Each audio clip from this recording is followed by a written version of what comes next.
Welcome to Hot Intros. Thank you. 5 wings, 5 spicy questions. Let's start off. You're looking at that camera. Give an intro of who you are, what you do, and why you're awesome. Oh boy. So my name is Matt Heinz, founder and president of Heinz Marketing Inc. We are a B2B marketing consulting firm. Why am I awesome?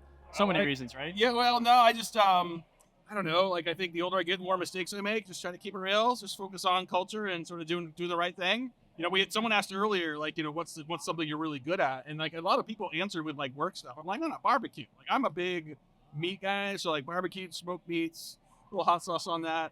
We're good to go. All right, you're in the right place then. Yeah. All right, question number 1. Okay. Swing number 1, the warm intro. Okay. On the left here. This one.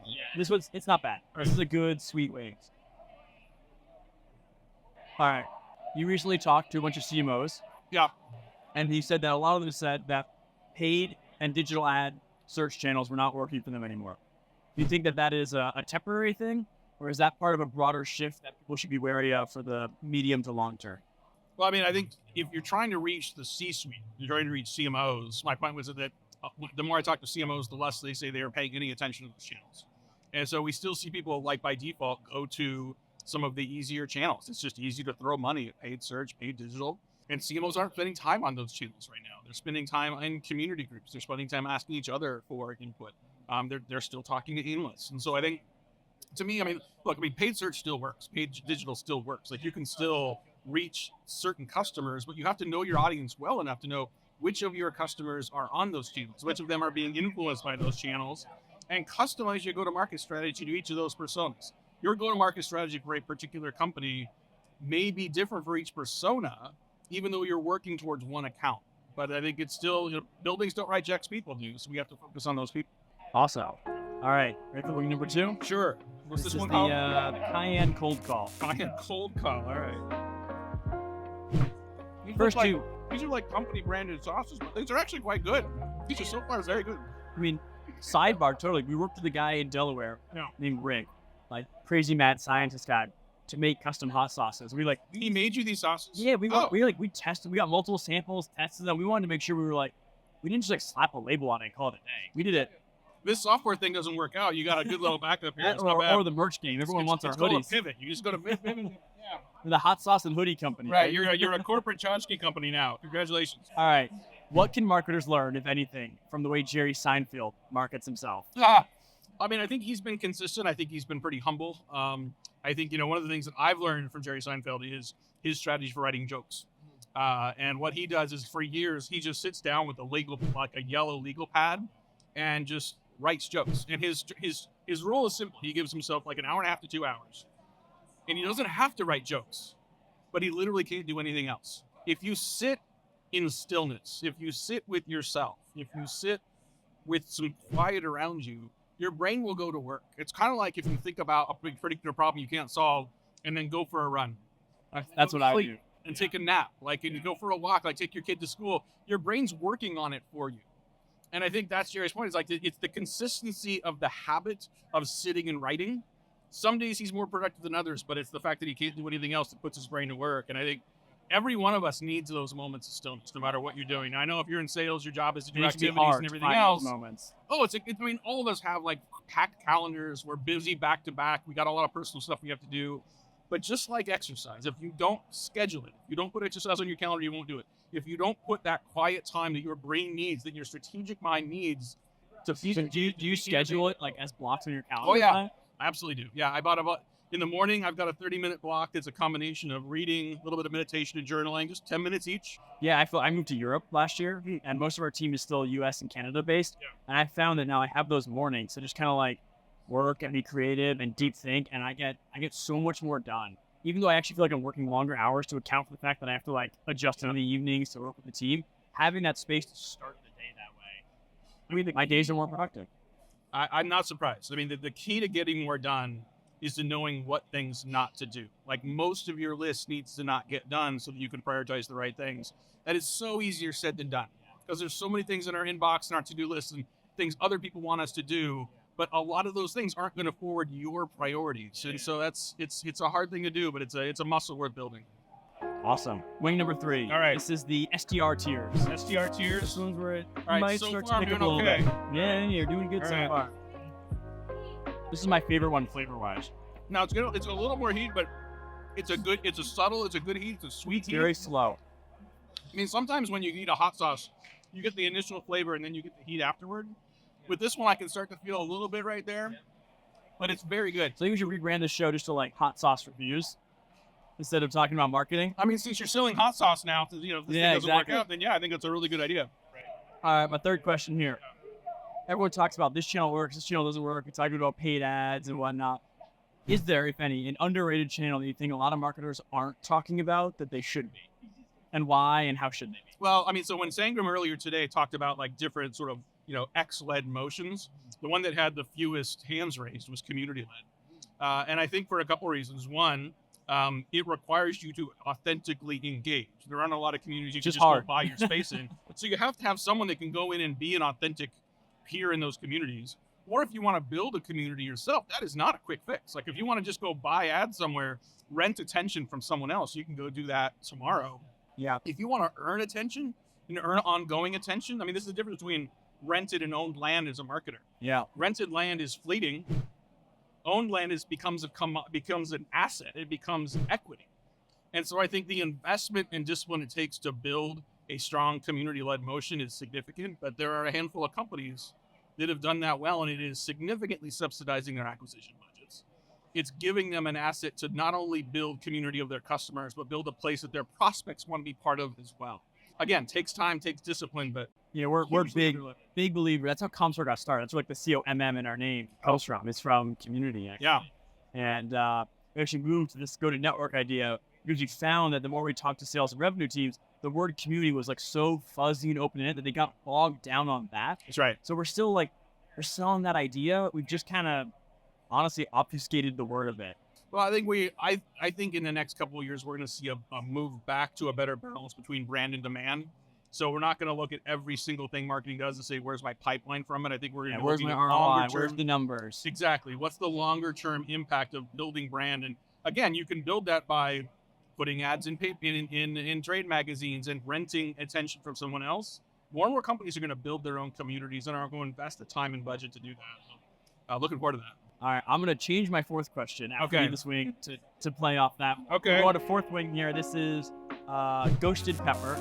Yeah. This is where we pick it up a little bit. Yeah, and I also want to point out, this one seems extra sauce. Yeah, too, here, so look at this guy. All right. Proper sauced. Right away, you feel the heat more on that one. It's a step up. Yep. We're still at a point where there's a really good flavor there. Like there's a really strong pepper flavor. I mean, it's obviously hot. Like it's going to stick in your mouth for a little bit. But like if you like hot, like that's part of the experience of the food. It's still a good sauce. It's a very good A lot sauce. of these like spicy hot sauces are just like, how much pain can we put in there instead of like. What's the point of those? I mean, I want hot sauce. I want it to complement the food, not kill my taste buds for the rest of the day. So This one does. You'll feel it like a minute where you breathe in. You'll suddenly feel it back here a bit. yeah, someone told me I should be breathing through my mouth. I've already forgotten that advice, so I've already screwed that up. So here we go. Yeah. All right, you talk about brand and whatnot. And it reminded me of the, I think it was last year, Airbnb talked about how they kind of stopped doing paid ads. They just went all in on brand marketing. Yeah. And it was like the greatest thing ever for them. And I feel like for us, like the Dino was the brand, the show, like we're all about the immeasurable vibe-led brand marketing stuff. But it's really hard for sales leaders and marketing leaders to actually like get on board with it because they're afraid of getting rid of their numbers. I'm curious like what advice you have to marketers, to salespeople on how they can embrace the brand marketing without like having to fully necessarily let go of the numbers. Oh, I'd never counsel someone to let go of the numbers, right? I mean, so you can't you have to have a numbers-driven business to be successful. I mean, you look at companies that are very good at driving brand. Yeah. They're still very good at measuring the impact of that brand. They're very good at measuring the short and long-term impact across many different factors and variables. I think this is going to require a bit of a culture change in companies to rethink how they think about their go-to-market motions. It's going to require, I think, a little bit of a better market where people aren't freaked out just about hitting their numbers right now. I mean, Just getting desperate and doing whatever it takes, and they're not investing in the long term. Well, and there are moments for that, right? And so part of this shift to more of a short-term mentality right now is companies that say we're not hitting our number. Our conversion rates are worth taking more touch points to get deals. And so what you used to be able to get with 1x work now takes 3x work to get there. And so if you're saying in this moment, as we record this, beginning of Q4 2023, if you are over rotating on demand and on short-term impact, maybe that's your bridge to survive. Yeah.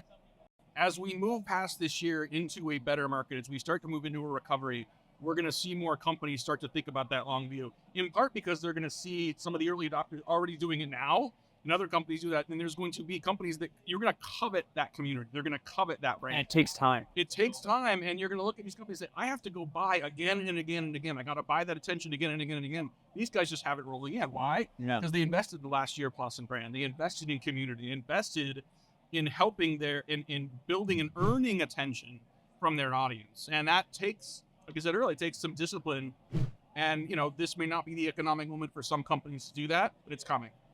I think there's also an underlying truth that a lot of people don't seem to want to admit is that, like, it might not ever, at least in the next 2 years, be as easy as it was 3 years ago. Like, that was abnormal. You just showed up, you threw some salespeople behind it, and, like, shit sold itself. Yeah. I think there's an element there of, like, you have to build a good product. And people, like, seem to not talk about that. They just assume, like, oh, put more marketing dollars, more ad dollars into it.